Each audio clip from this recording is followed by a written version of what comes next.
Happy's Crypto here again with another quick video about how to do some day trading with cryptocurrencies.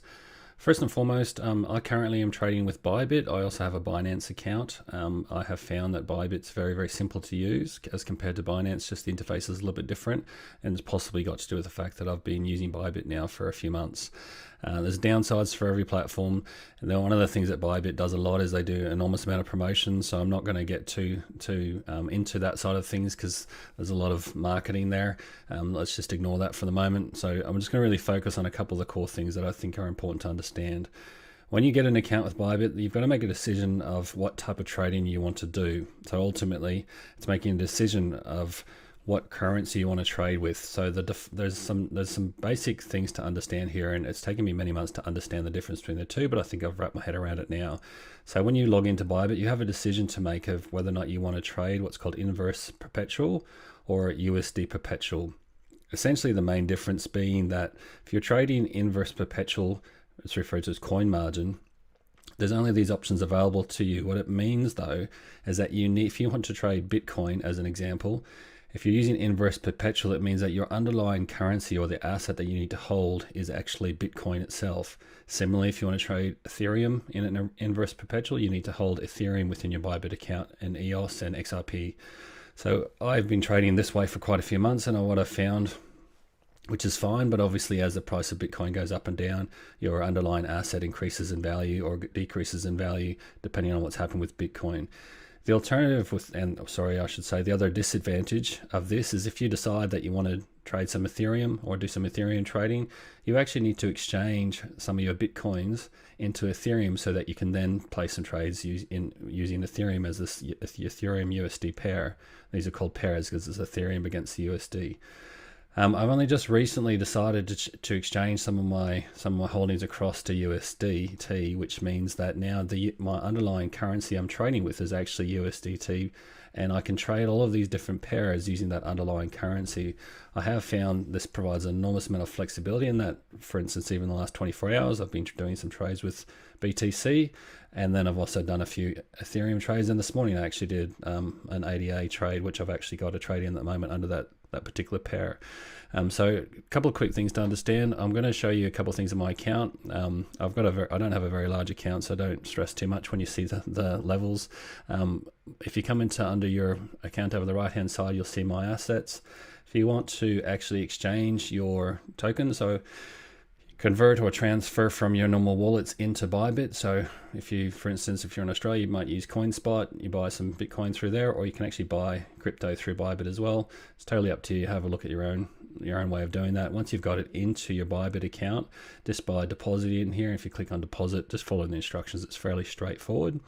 But once it's in Bybit, you can then exchange your coins for alternative coins within the platform. So what I did recently is I traded all my Bitcoin that I held and changed it over to USDT. So I don't have any, I've barely got any Bitcoins standing here at the moment because I've transferred them across. So just coins exchanged from BTC to USD. It'll give you a quote. If you're happy with that, press convert and it will convert across to USDT. The benefit of this now means that I can come into USDT pairs and I can actually trade using USDT as my underlying currency. So if I come up to the derivatives menu, go down to USDT Perpetual, go to BTC USD, you'll see this is all the information we used to trade with, and down the right hand side you'll see that my total equity is actually displayed in USDT value. And if you were trading under Inverse Perpetual and you had all your assets held in Bitcoin, you'll actually see here where it says total equity, it'll actually show this in Bitcoin value. And if you put your cursor over it, it will actually give you USD equivalent.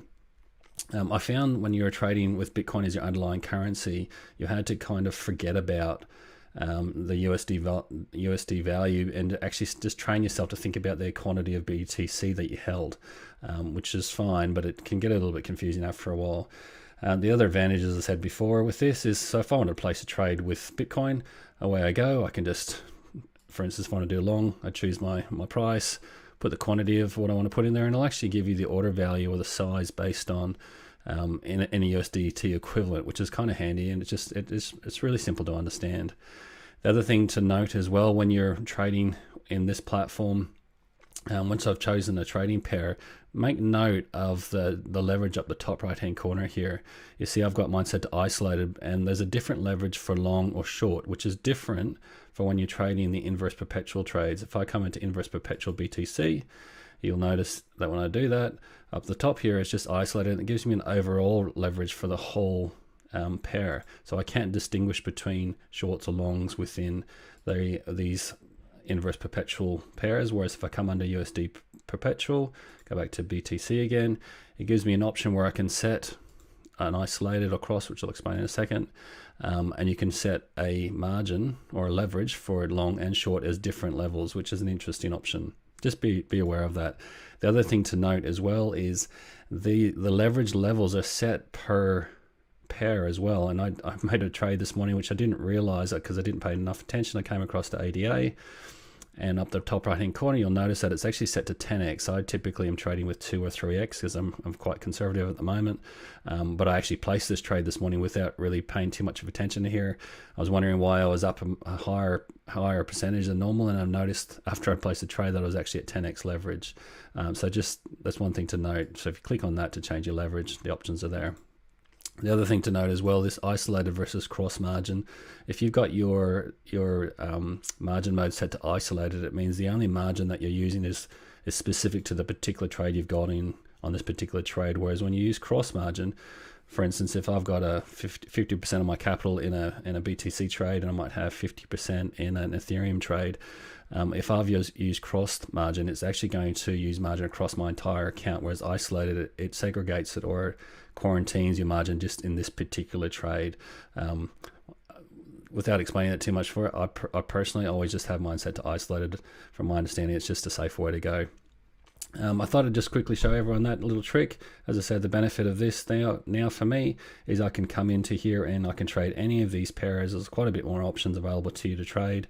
Obviously the liquidity differs between each pair, but if I come down here and look at Ethereum, I've got an option now to place some trades with Ethereum.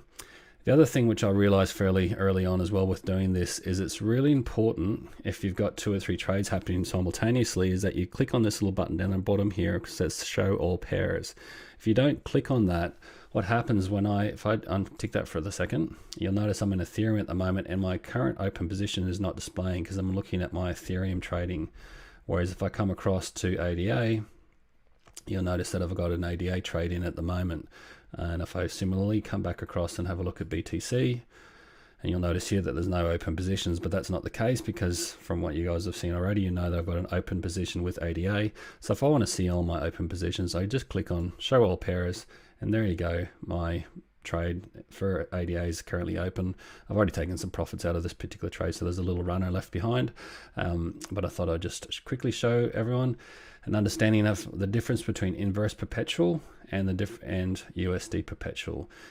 Basically, it means that if you're trading with these pairs, it means your underlying currency is the actual cryptocurrency you're trading. So BTC, ETH, EOS, or XRP, which means that you need to put some money into each of these currencies and actually hold value in each of these currencies, as compared to USD perpetual, which means you can hold all of your assets in USDT, and it allows you then to trade all of these different pairs.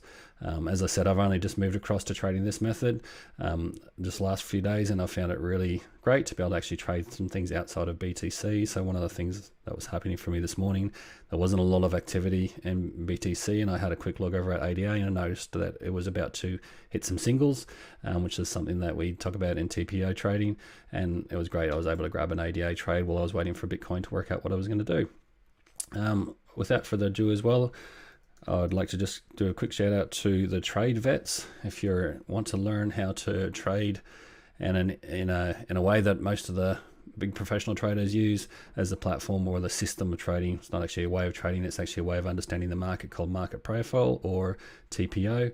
And these guys here, the trade vets, do some classes. They've got a fantastic Discord, and I'd highly recommend to get involved in the community. I'm on there a lot of the times with lots of other guys that we trade with, and in the Discord, lots of people just trading ideas.